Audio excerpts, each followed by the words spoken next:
Hi, I'm Jason with Turf Solutions Group. We get a lot of phone calls from people who simply ask, how's a sports field built, whether it's synthetic or natural? So we thought we'd put together a very short video that kind of talks about the key steps. The steps are somewhat similar when installing a natural or synthetic field.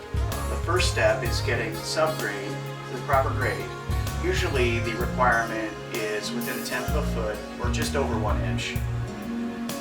The next step is drainage installation for either type of field, whether it's natural or synthetic.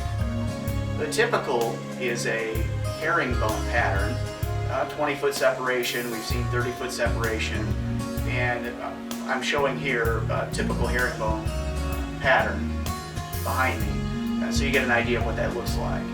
And that drains into a perimeter drain, which then drains outward to a stormwater sewer system in most cases. The following drainage is irrigation installation. Typically that's only for natural fields, but we have provided irrigation systems for some synthetic fields in very hot climates for a cooling effect. The next step in the installation is to apply base material, or in the case of a natural turf product, a root zone mix.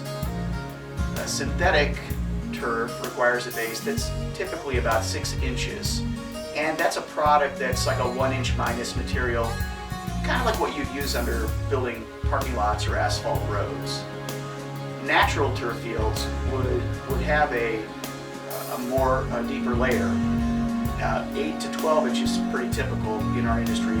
Root zone mix, we call it, which is simply a mix of sand and a small percentage of organic material pre-mixed in.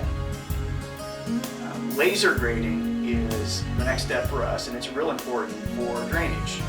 You typically would see about a 1% slope from the center crown of say a football field or a soccer field outward to the edge of play, and that would be for natural fields, and about a 0.5% slope for synthetic fields. So you don't quite need as much slope for synthetic as you do natural. Turf installation is next.